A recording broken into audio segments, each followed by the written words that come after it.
सभी साथियों को मेरा नमस्कार। आज की हम क्लास की शुरुआत करते हैं। आज की हमारी पॉलिटिकल की क्लास है जिसमें हम संविधान के बारे में पढ़ेंगे। जितने भी पीछे एग्जाम में पूछे गए क्वेश्चन हैं और जो बार बार एग्जाम में पूछे जाते हैं वो क्वेश्चन हम आज आपके सामने लेकर आए हैं, जिसकी शुरुआत करते हैं बिना किसी देरी के। तो सबसे पहले देखो, हम बात करेंगे संविधान की। संविधान, देखो संविधान है ना। संविधान की हम बात करें तो संविधान बनाने के लिए सबसे पहले संविधान सभा होनी चाहिए, है ना। संविधान बनाने के लिए संविधान सभा होनी चाहिए और संविधान जो सभा है उसके गठन के लिए एक मिशन आया जिसका नाम है क्रिप्स मिशन। ये बहुत बार एग्जाम में पूछा जाता है कि जो क्रिप्स मिशन है ये भारत कब आया। क्रिप्स मिशन किसके लिए आया था, इसका क्या कार्य, इसकी घोषणा कब हुई थी। तो ये सारे क्वेश्चन बार बार पूछे जाते हैं एग्जाम। देखो सबसे पहले जो क्रिप्स मिशन है ना, इसकी जो घोषणा हुई वो याद रख लो 11 मार्च को। 11 मार्च को, 11 मार्च 1942 को इसकी हुई घोषणा। एक तो चीज याद रख लो, ये इसकी घोषणा कब हुई, 11 मार्च को 1942 को। ये आया कब, तो ये आपको याद रखना है, ये आया 23 मार्च को। 23 मार्च 1942 को आया क्रिप्स मिशन। एक तो चीज याद रखो, ये जो क्रिप्स मिशन है इसका उद्देश्य क्या था, तो संविधान सभा का निर्माण कर, ये याद रख लो। इसका उद्देश्य क्या था, संविधान सभा का निर्माण कर, संविधान सभा का निर्माण।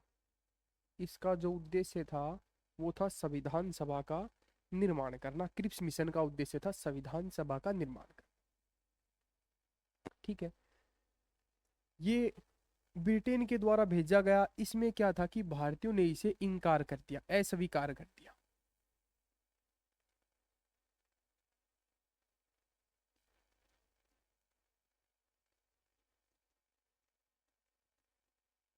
अस्वीकार कर दिया, ये याद रख लो। भारत के लोगों ने इसे इनकार कर दिया, ये चीज याद रख लो। ये फेल हो गया, ये चीज याद रख लो। क्रिप्स मिशन है ये असफल रहा, असफल रहा,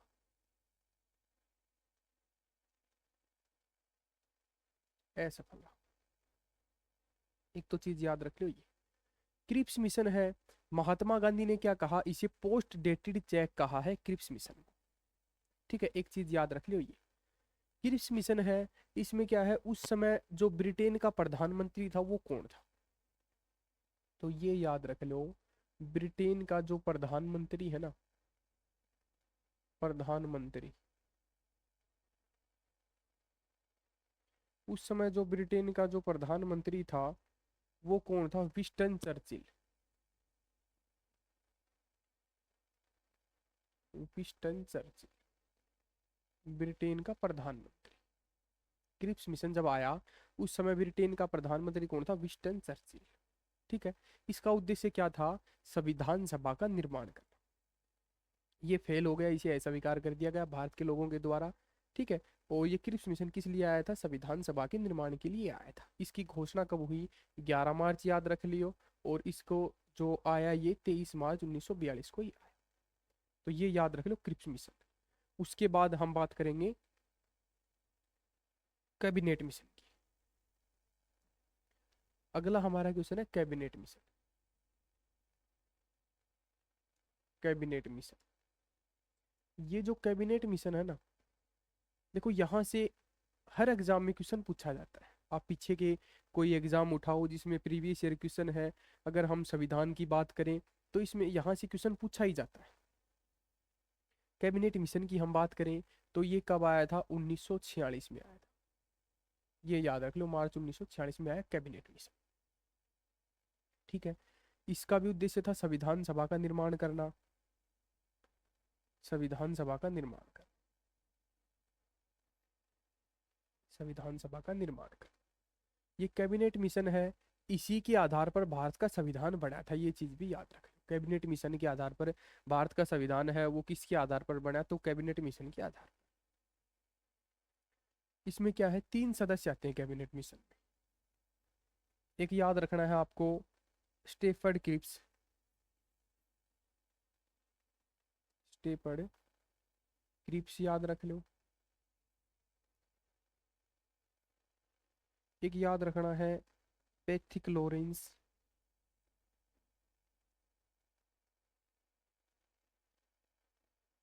पैथिक लॉरेंस।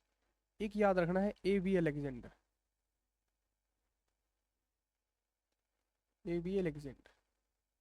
ये याद रख लो, ये 3 सदस्य है कैबिनेट मिशन। तो ये आपको याद रखना है, ये 3 सदस्य है कैबिनेट मिशन में। तो ये चीजें आपको याद रखनी। उस समय जो कैबिनेट मिशन आया, उस समय आपको बताना है ब्रिटेन के प्रधानमंत्री कौन थे। ब्रिटेन के प्रधानमंत्री आपको पता होना चाहिए, क्लीमेंट एटली, क्लीमेंट एटली। उस समय ब्रिटेन के प्रधानमंत्री कौन थे, क्लीमेंट एटली थे। ठीक है, कैबिनेट मिशन के समय में जो प्रधानमंत्री थे वो आपको याद रखना है, याद रख लोगे। उसके बाद आपको एक और चीज याद रखनी है, संविधान सभा के बारे में हम पढ़ेंगे अब बात करेंगे संविधान सभा।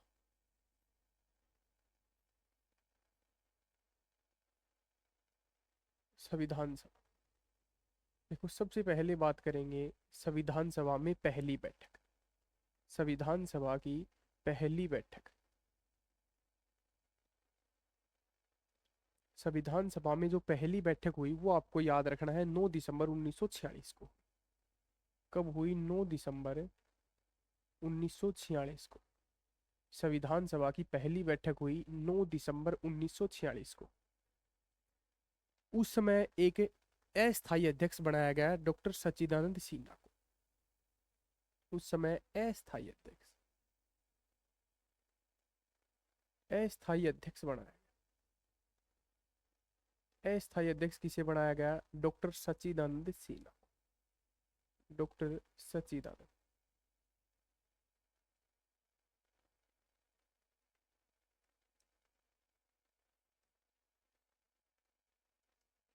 सच्चिदानंद सिन्हा,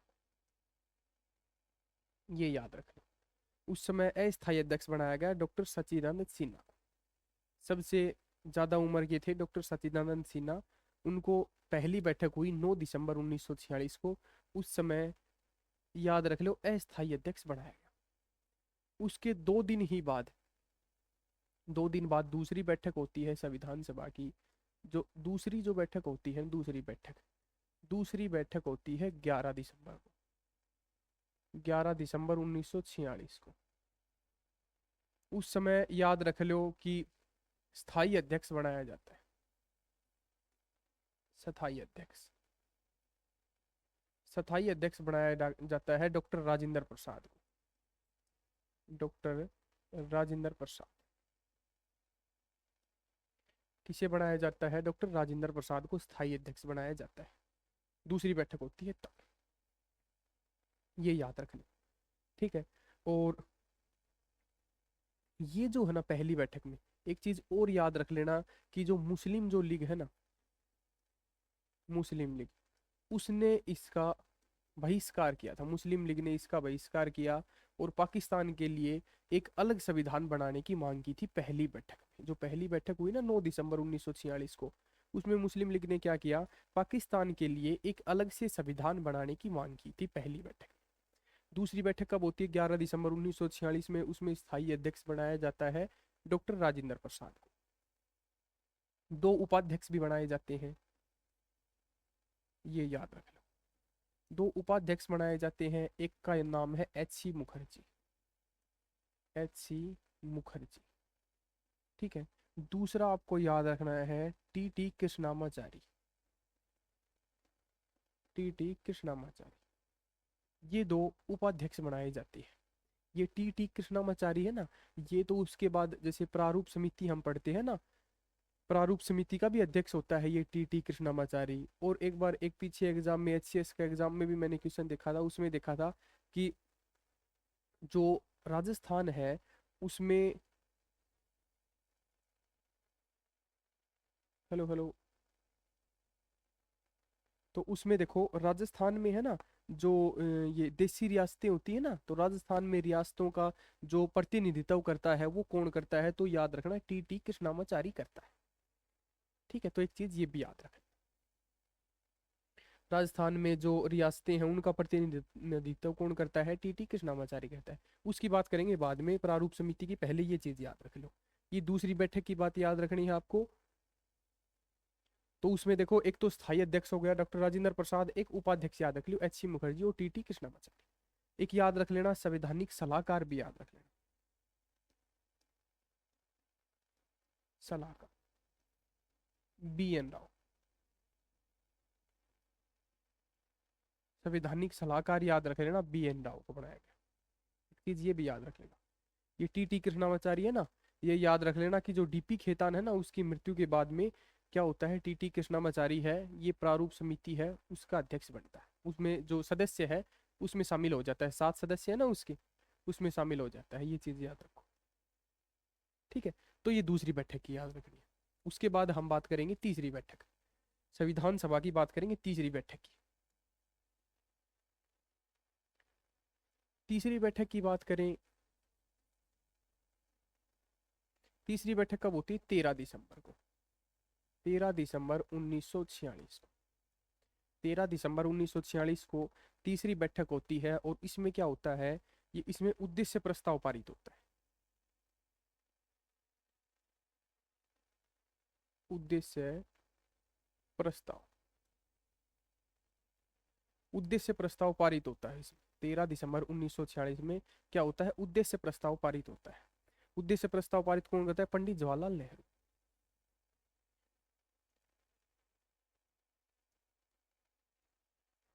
जवाहरलाल नेहरू। इसमें क्या होता है, उद्देश्य प्रस्ताव पारित होता है। ये उद्देश्य प्रस्ताव है ना, यही आगे चल के क्या होती है, प्रस्तावना बनती है, प्रस्तावना बनती है। उद्देश्य प्रस्ताव पारित होता है, आगे चलकर ये प्रस्तावना बनती है। ठीक है, भारतीय संविधान की जैसे बात करें, आत्मा किसे कहते हैं, इस प्रस्तावना को ही कहते हैं, भारत संविधान की प्रस्तावना। भारतीय संविधान की अगर आत्मा की बात करें, भारतीय संविधान की आत्मा किसे कहते हैं, इस प्रस्तावना को कहते हैं।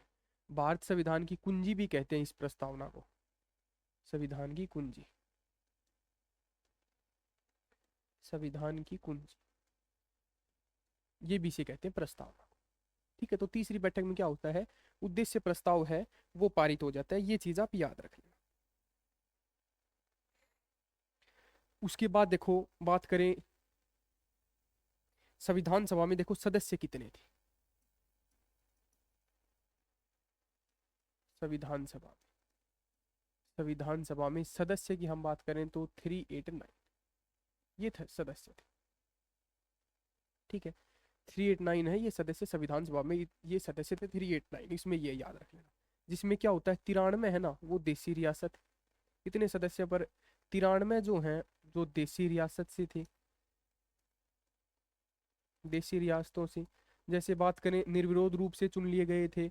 और बात करें हम 296, 296 जो लोग हैं ना उन पर क्या होना था, चुनाव होना, 296 है सदस्यों पर चुनाव होना था, एक चीज ये भी याद रख लेना, 296 लोगों पर चुनाव होना था, ये आपको याद रखना है। उसके बाद देखो चुनाव में क्या होता है कि जो INC है ना, इंडियन नेशनल कांग्रेस है, उसके पास तो 208 सीटें आती है। और बात करें 73 सीटें हैं ये मुस्लिम लीग की आती है, मुस्लिम लीग की। और ये याद रखना 15 सीटें वो अन्य याद रखना, अन्य की 15 सीटें आती है। तो पूर्ण बहुमत हो जाता है वो INC इंडियन नेशनल कांग्रेस का। तो ये सीटें भी याद रखना। ठीक है, तो ये भी आपको याद रखना है,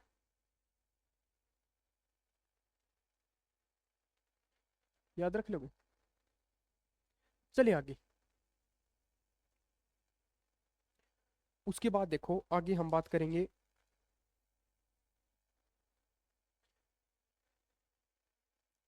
जो भारतीय संविधान में एक ये याद रखना 12 सत्र हुए, कितने सत्र हुए हैं, 12 सत्र।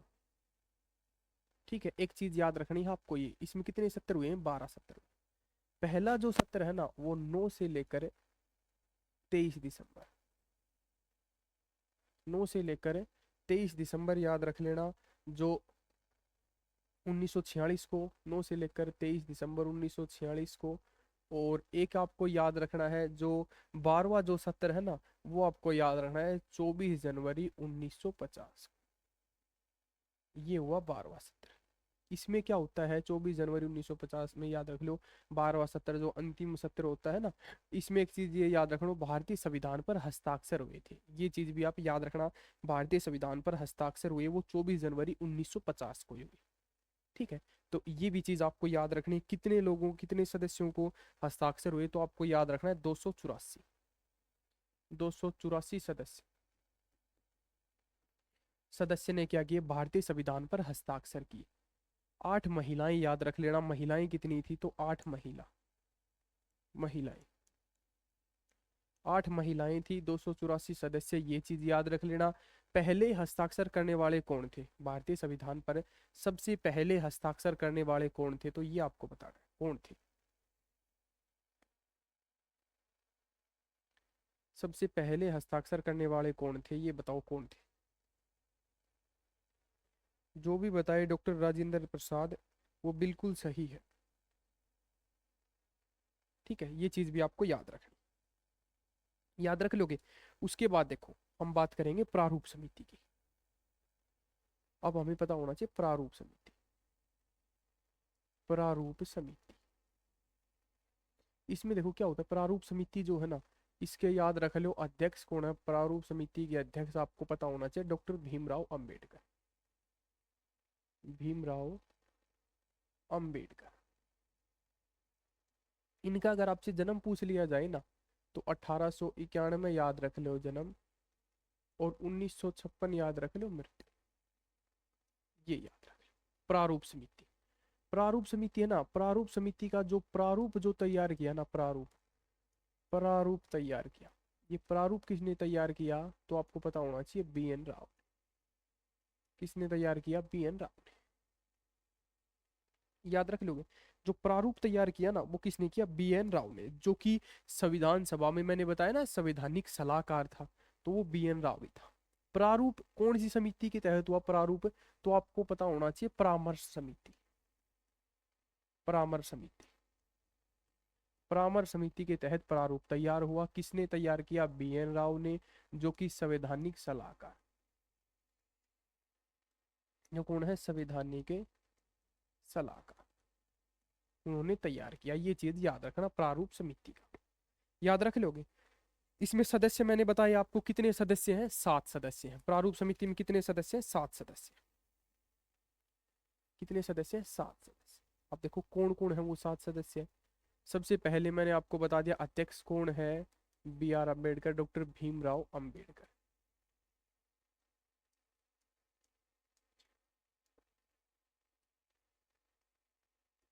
दूसरा याद रखना है टी टी कृष्णामाचारी, बताया था।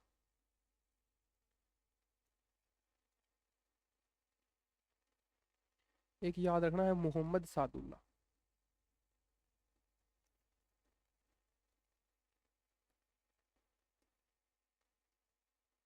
एक याद रखना है माधवदास।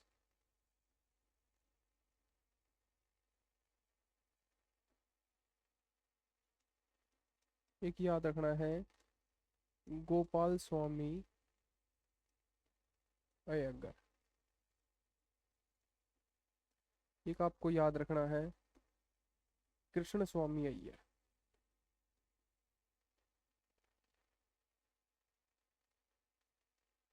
अय्यर। और एक आपको याद रखना है के एम मुंशी, के एम मुंशी। ये 7 सदस्य आपको याद रखने। बी आर अम्बेडकर की बात करें है ना, टी टी कृष्णामाचारी, मैंने बताया देखो। एक तो चीज आपको याद रखनी है, ये जो टी टी कृष्णामाचारी है ना, ये किसकी जगह आता है, डीपी खेतान की जगह, डीपी खेतान। डीपी खेतान की मृत्यु हो जाती है। डीपी खेतान की मृत्यु के बाद कौन आता है, टी टी कृष्णामाचारी। और ये टी टी कृष्णामाचारी की भी मैंने एक चीज और बताई थी, जब जो संविधान सभा की जैसे दूसरी बैठक होती है ना, जो 11 दिसंबर को होती है, उसमें जैसे स्थायी अध्यक्ष चुन लिया जाता है डॉक्टर राजेंद्र प्रसाद को, और जो उपाध्यक्ष चुने जाते हैं H.C. मुखर्जी, और दूसरा कौन था, T.T. कृष्णामाचारी।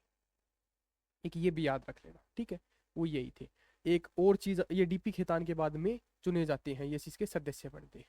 एक मैंने और बताया था कि जो राजस्थान की जो रियासतों का जो प्रतिनिधित्व करते हैं वो भी कौन करते हैं, T.T. कृष्णामाचारी करते हैं, ठीक है, ये याद रख लेना। उसके बाद एक ये माधवदास की आपको चीज याद रखनी है, एक था B.L. मित्तल। B.L. मित्तल, इसके क्या होता है, B.L. मित्तल की है ना, ये जो भीमराव अंबेडकर के साथ कुछ मतभेद हो जाता है, कुछ मतभेद हो जाने से क्या होता है कि जो B.L. मित्तल है ना, ये अपने जो पद से इस्तीफा दे देते हैं, त्याग पत्र दे देते हैं, और इनकी जगह कौन आता है, B.L. मित्तल की जगह माधवदास आते हैं। तो ये 7 सदस्य हैं, ये आपको याद रखना है। इस प्रारूप समिति के कितने अध्यक्ष हैं, 7 सदस्य हैं इसके, ठीक है, ये चीज आप याद रख लेना। चलिए आगे। उसके बाद देखो, एक चीज और याद रखनी है कि जो हमारा संविधान जो है ना, संविधान, संविधान बनने में समय कितना लगा, आप सभी को पता है कितना समय लगता है। वो आपको बताया 2 वर्ष लगे हैं, 11 महीने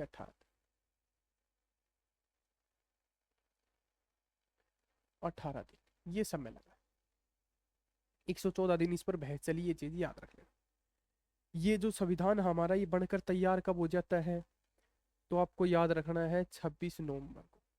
26 नवंबर जो 1949 को संविधान बनकर क्या होता है, तैयार हो जाता है। संविधान बनकर तैयार हो जाता है, एक चीज ये याद रख लो, अंगीकार कर लिया जाता है। कई बार पूछते हैं कि जो हमारा संविधान है वो अंगीकार कब किया गया, तो आपको याद रखना है अंगीकार, है ना, अंगीकार। तो अंगीकार होता है तैयार कब कर लिया गया, 26 नवंबर 1949।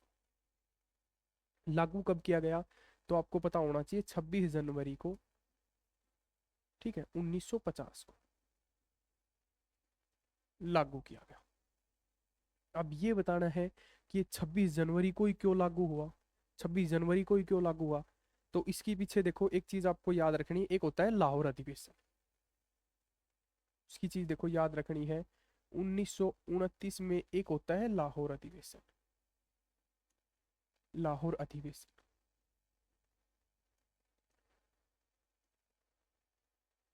तो ये है ना, ये याद रखो, लाहौर अधिवेशन जो रावी नदी के तट पर होता है ना, इसकी जो अध्यक्षता करता है वो कौन करता है, पंडित जवाहरलाल नेहरू, जवाहरलाल नेहरू। ये है ना, क्या करते हैं कि हम आने वाली, जवाहरलाल नेहरू कहते हैं हम आने वाली 26 जनवरी 1930 को पूर्ण स्वराज दिवस के रूप में मनाएंगे, पूर्ण स्वराज दिवस के रूप में मनाएंगे। आने वाली 26 जनवरी 1930 याद रख लो, हम पूर्ण स्वराज दिवस के रूप में मनाएंगे, ठीक है। तो इसमें क्या होता है, पूर्ण स्वराज दिवस के रूप में मनाएंगे, तो ये 26 जनवरी है ना, इसको पूर्ण स्वराज दिवस मनाया गया, ये चीज आप याद रखें। उसके बाद क्या होता है, जो 26 जनवरी ये 1930 है ना, पूर्ण स्वराज दिवस के रूप में मनाया गया, और हमारा देश कब आजाद हुआ, 15 अगस्त को, 1947 को। ये इससे पहले, 15 अगस्त 1947 से पहले हम अपना जो स्वतंत्र दिवस है वो कब मनाते थे, 26 जनवरी को मनाते थे, है ना। 15 अगस्त से पहले 26 जनवरी को मनाते थे। फिर क्या होता है, हमारा देश आज़ाद हो जाता है 15 अगस्त 1947 को।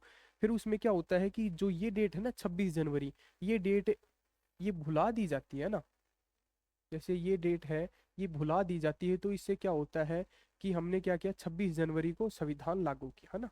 तो ये आने वाली जैसे है ना, ये 26 जनवरी जैसे 1950 को ये बनकर तैयार कब हो जाता है, 26 नवंबर 1949 को, और 26 जनवरी को क्या करते हैं, संविधान लागू कर देते हैं।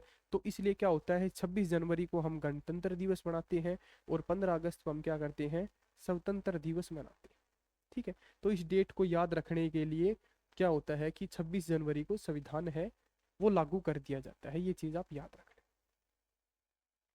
ठीक है। एक आपको चीज याद रखनी है, ये याद रख लोगे। उसके बाद देखो, एक क्वेश्चन एग्जाम में पूछा गया है कि जो मौलिक अधिकारों को अल्पसंख्यक संबंधित सलाहकार समिति, मौलिक अधिकार,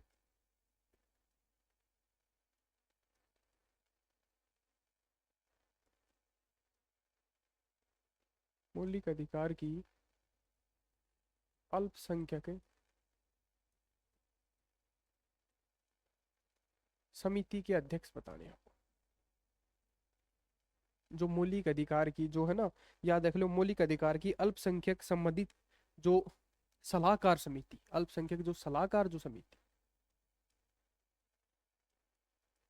सलाहकार समिति के अध्यक्ष, मौलिक अधिकार की अल्पसंख्यक जो संबंधित सलाहकार समिति के अध्यक्ष कौन है, तो वो आपको पता होना चाहिए, सरदार वल्लभ भाई पटेल।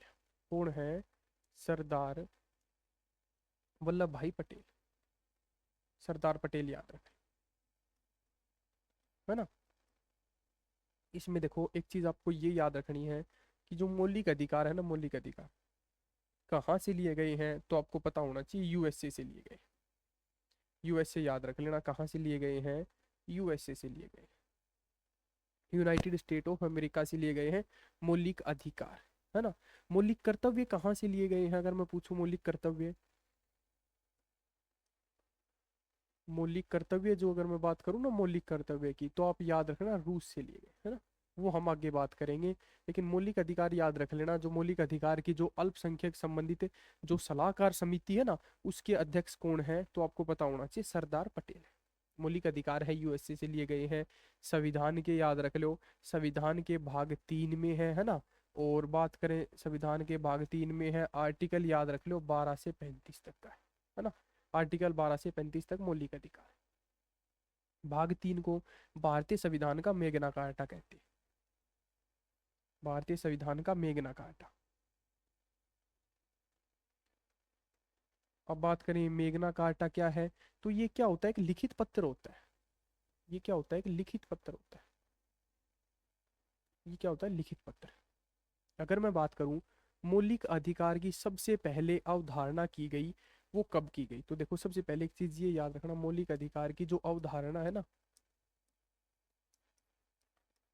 अवधारणा, वो आपको याद रखना है 15 जून 1215।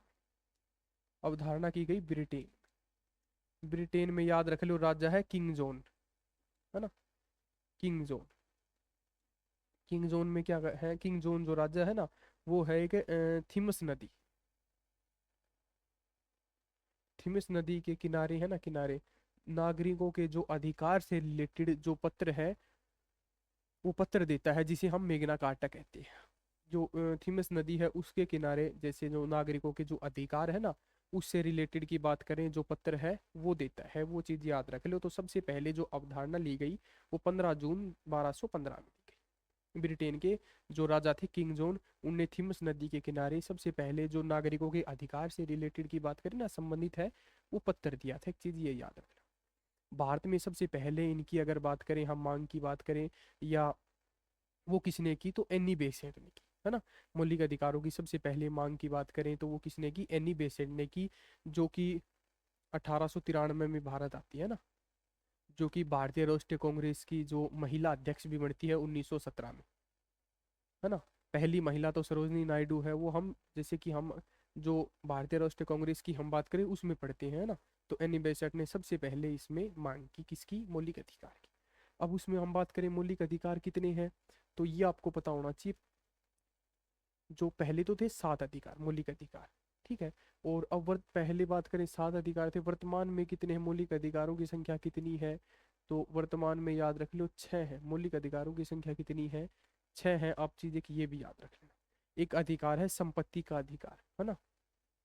जो ये संपत्ति का अधिकार है ना, इसे बात करें 44वें संविधान संशोधन द्वारा 1978 में, इसे क्या करें कि कानून का अधिकार बना दिया, है ना, कानूनी अधिकार। 44वें संविधान संशोधन 1978 में इसे कानूनी अधिकार बना दिया गया, संपत्ति के अधिकार को हटा दिया गया। पहले कितने मौलिक अधिकार थे? 7 थे, है ना। और फिर कितने बच गए? 6 बच गए। एक चीज ये भी याद रख लेना, एक और चीज याद रख लेना, 1931 में, है ना, 1931 में जो एक होता है ना कराची अधिवेशन, कराची अधिवेशन, इसमें जो ये याद रखना, कराची अधिवेशन में जो इसके सरदार पटेल हैं वो अध्यक्षता करते हैं। तो वो क्या करता है, वो जैसे वो क्या करते हैं, उनमें एक चीज़ ये याद रखना, जो मौलिक अधिकार से रिलेटेड संबंधित है, वो उसको जो पत्र को पास करते हैं वो कौन करते हैं, सरदार पटेल करते हैं, है ना। मौलिक अधिकार से संबंधित जो पत्र पास करते हैं, जो वो कौन करते हैं, तो सरदार पटेल करते हैं, है ना। मौलिक अधिकारों से जैसे प्रस्ताव पास करते हैं वो कौन करते हैं, सरदार पटेल करते हैं। एक चीज ये भी याद रख लेना, याद रख लोगे। तो आज की हमारी क्लास है वो यहीं पे समाप्त होती है। तो आज के लिए इतना ही, धन्यवाद, राम राम सभी को।